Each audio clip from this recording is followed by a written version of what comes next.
The Constitution the first function of the founders of nations, after the founding itself, is to devise a set of true falsehoods about origins, a mythology, that will make it desirable for nationals to continue to live under common authority, and, indeed, make it impossible for them to entertain contrary thoughts. Forrest MacDonald, E Pluribus Unum.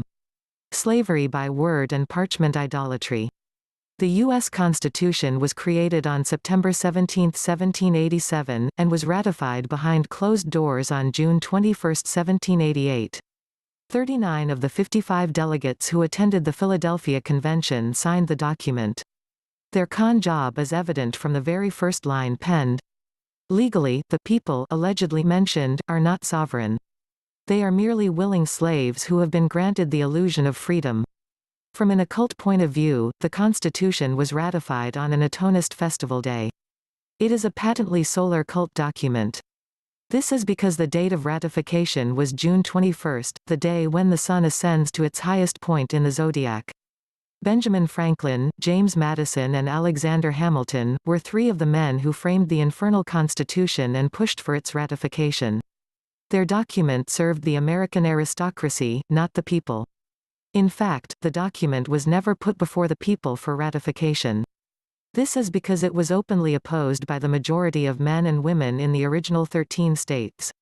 The Constitutionalists were guileful traitors whose attendance at the Philadelphia Convention was kept secret for an entire generation. Their document served to leave the door of America unlocked and ajar, so that the country's foreign enemies could surreptitiously re-enter in the days and years following the supposed War of Independence. Benjamin Franklin, James Madison, Alexander Hamilton. Slavery by Word and Parchment Idolatry. The hypocrisy and duplicity of the Federalists is responsible for modern neo-imperialism and advent of the so-called New World Order. In our opinion, these men were little more than British agents, because King George himself, the man who declared eternal war on America, could not have done as much damage to America as their actions have wrought. Such a tyrannical future where property rights would be ignored, where a massive standing army would lurk unchallengeable, where congressmen would hold office for life, where ruinous treaties would be commonplace, where presidential powers would make Nero jealous, where gold and silver would vanish from circulation to be replaced by the worthless notes of a private banking conglomeration, where the states would be reduced to mere administrative departments of the feds, and where the grasp of taxation would actually reach into the common laborer's paycheck, all this was too fantastic to be even theoretically contemplated during the ratification debates. Kenneth W. Royce, Hologram of Liberty. When the duplicitous Hamilton was questioned as to why he helped draft the Constitution, he guardedly replied, "My motives must remain in the depository of my own breast." He was but one member of the Philadelphia Convention who secretly resented the independence of America. One perceptive dissenter realized this, and wrote, "The Continental Convention was composed of some men of excellent characters, of others who were more remarkable for their ambition and cunning, than their patriotism, and of some who have been opponents to the independence of the United States." Dissenting Address of the Pennsylvanian Convention, 18 December 1787. James Madison is considered the father of the U.S. Constitution. He was heavily influenced, as were many American politicians, by the philosophy of French aristocrat Baron de Montesquieu, who believed in rule by monarchs. Madison was also influenced by the writings of the British empiricist philosopher John Locke, who was himself a major investor in the English slave trade through the Royal Africa Company. Madison was vehemently opposed to state independence and pushed the Constitution to keep power well and truly out of the hands of ordinary Americans. He openly advocated an anti-republican ideology, and explained how the illiterate masses should be divided and controlled, where a majority are united by a common sentiment, and have an opportunity, the rights of the minor party become insecure. In a republican government the majority, if united, have always an opportunity. The only remedy is to enlarge the sphere and thereby divide the community into so great a number of interests and parties that, in the first place, a majority will not be likely, at the same moment, to have a common interest separate from that of the whole, or of the minority, and, in the second place, that, in case they should have such an interest, they may not be so apt to unite in the pursuit of it. Eliot's Debates, Vol. 5. Madison was the only delegate to keep records of proceedings at the convention. However, his notes were not made public until 4 years after his death. Prior to their public release, the notes had been thoroughly edited. The con is evident from the Constitution's preamble, as we said. In fact, the people referred to are not the citizens of America, no. They are the elites who rule from within the quite separate precinct known as the District of Columbia. This district is under federal control, and the government operating from within it is, legally speaking, a foreign institution. We the people denotes this separate ruling elite. It refers to the imperious overlords who have granted the Constitution to the masses within the United States of America, the non-sovereign nation under their control. Therefore, the entity mentioned in the first line of the preamble is not the same entity mentioned in the last line.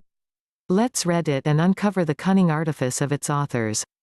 We the people of the United States, in order to form a more perfect union, establish justice, ensure domestic tranquility, provide for the common defense, promote the general welfare, and secure the blessings of liberty to ourselves and our posterity, do ordain and establish this Constitution for the United States of America. This is what the preamble subtextually infers: we the ruling aristocracy, in order to form a more perfect union, establish justice, ensure domestic tranquility, provide for the common defense, promote the general welfare, and secure the blessings of liberty to ourselves and our posterity, do ordain and establish this Constitution for the slaves without rights, under our federal control. Because people is capitalized, it is a proper noun referring to a specific body of people. Kenneth W. Royce, Hologram of Liberty. These facts explain why the word for is to be found in the last line, and not the word of. Legally, there is a big difference between do ordain and establish this Constitution for the United States of America, and do ordain and establish this Constitution of the United States of America. The first rendering implies that the Constitution has been granted to one body by another. Ergo, the Constitution is nothing more than a totalitarian document, ratifying aristocratic control over the United States of America and its inhabitants. The elites are literally saying, this document and its articles are for you. The point being, that it is not of you, meaning, it is not yours by natural right. The word for indicates that the matter of the document is bestowed by another. And of course, when a person gives someone something, they presumably want something in return. This was certainly the case for the Federalists who conceived the Constitution. Suggestively, the word of does appear in a meaningful legal declaration. It appears in the text of the presidential oath, I solemnly swear or affirm that I will faithfully execute the office of President of the United States, and will to the best of my ability, preserve, protect and defend the Constitution of the United States.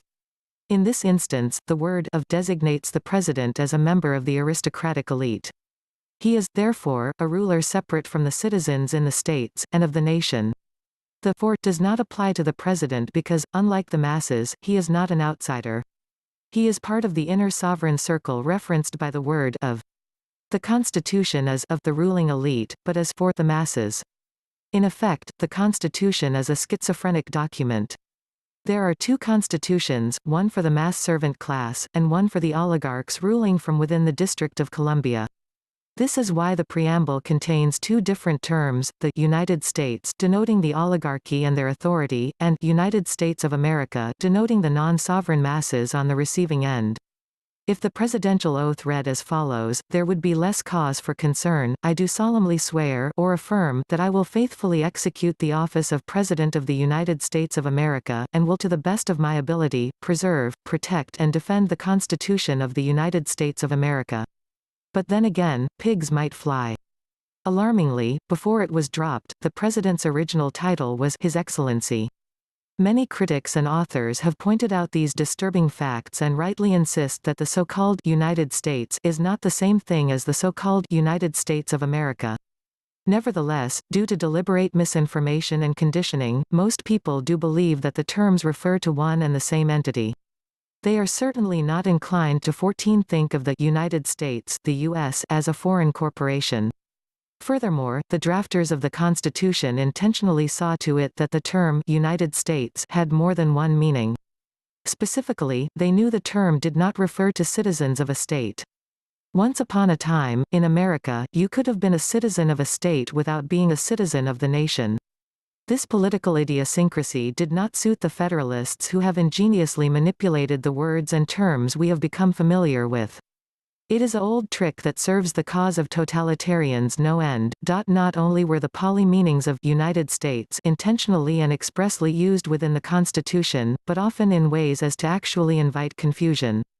For such brilliant men to explain three jurisdictional concepts would, on its face, pose a great mystery. Kenneth W. Royce, Hologram of Liberty. When members of the police or military swear to serve, uphold, and protect the Constitution, and the United States, they probably imagine that their oath is sworn to the American people. Nothing could be further from the truth. They are, in fact, swearing to give their labor, and possibly their very lives, for the diabolical corporate executives of Washington, D.C. Oaths of allegiance are fine, as long as you know who or what you're swearing them to. In short, the U.S. and the USA are not the same thing. The alleged people are not, therefore, free and sovereign members of a country, as they would have been under the Articles of Confederation drawn up after the War of Independence. No, they were, and still are, merely employees of a privately run corporation. They do not have rights, they have provisionally granted privileges. They have liberty, but do not have permanent and inviolable sovereignty or freedom. The Constitution, as currently interpreted, now resembles what the founding lawyers truly desired in their aristocratic heart of hearts. 2 centuries of history have lifted the veil from that picture of Dorian Gray, leaving us with the Hag of Hegemony. Kenneth W. Royce, Hologram of Liberty. The Hologram of Liberty, by K. W. Royce. Probably the best book dealing with the con of the Constitution. The state, both in its genesis and by its primary intention, is purely antisocial. It is not based on the idea of natural rights, but on the idea that the individual has no rights except those that the state may provisionally grant him. Albert J. Nock, Our Enemy, the State. The duplicity served to strengthen federal power. Because of the Constitution, the populace have been intentionally stripped of their sovereign rights. It is also because of this particular chicanery that Americans presently find themselves politically and economically compromised. The Federalist Plan was nothing less than an act of war. It was the plan of agent provocateurs and fifth columnists.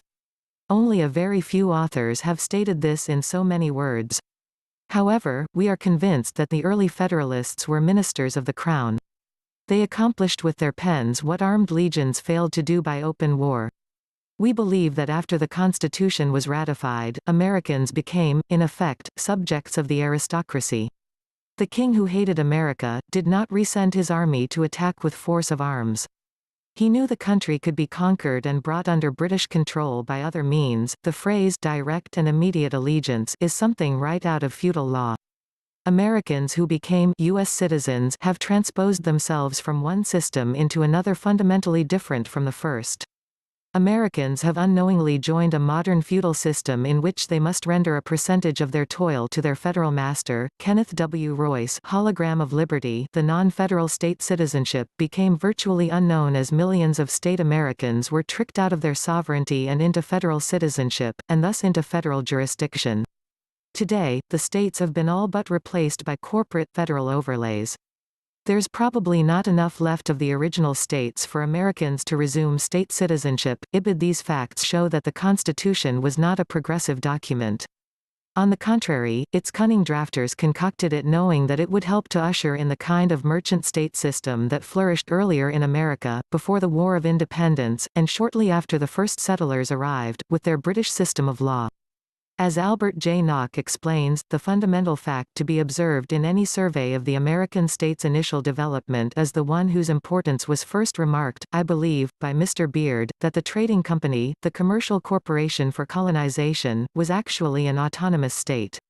Like the state, says Mr. Beard, it had a constitution, a charter issued by the Crown, it had a territorial basis, a grant of land often greater in area than a score of European principalities. Every essential element long afterward found in the government of the American state appeared in the chartered corporation that started English civilization in America, our enemy, the state.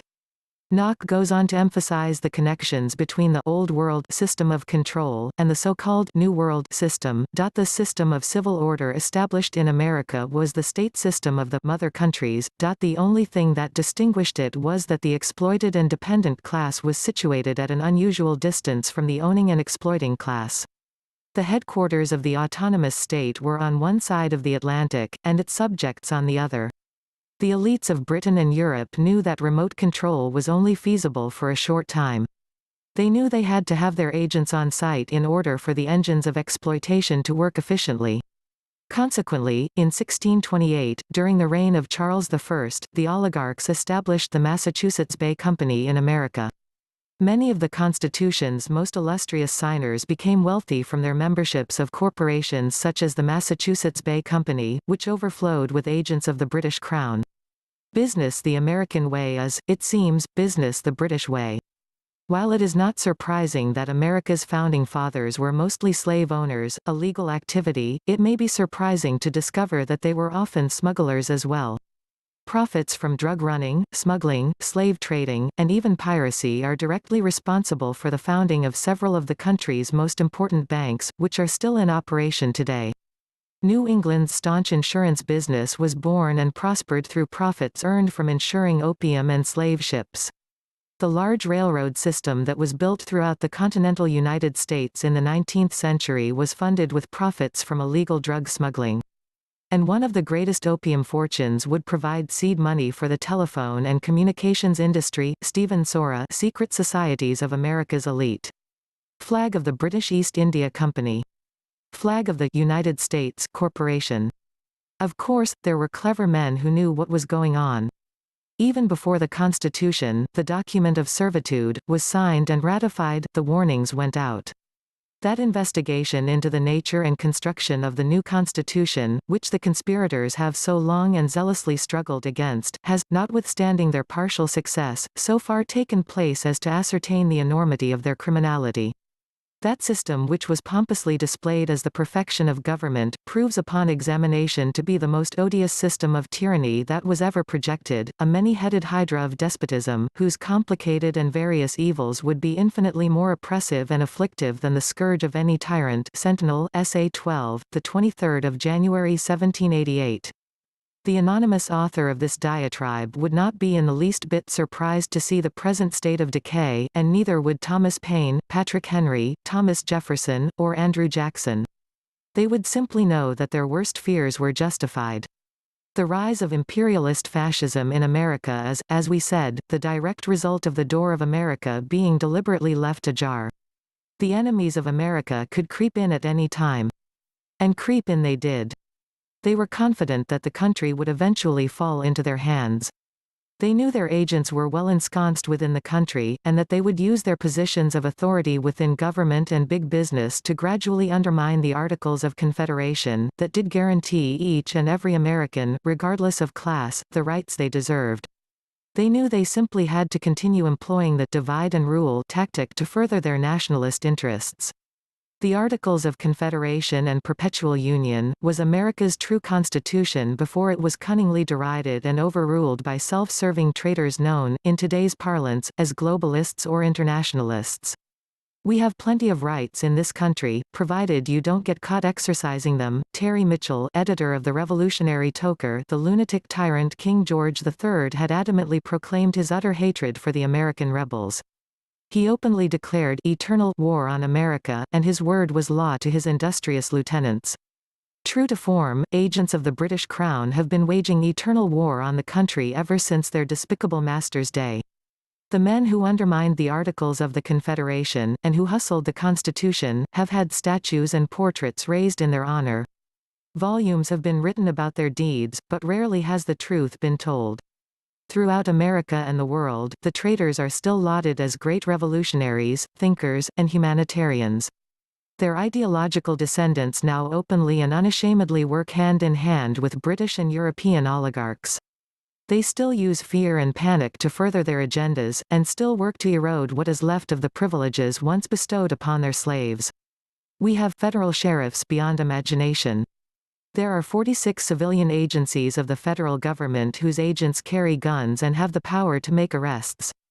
These great insults on the people have been allowed because there is little we can do about them, short of armed rebellion. And by the way, no laws authorizing civil forfeiture or other related measures of tyranny have been struck down by the federal courts. Kenneth W. Royce, Hologram of Liberty.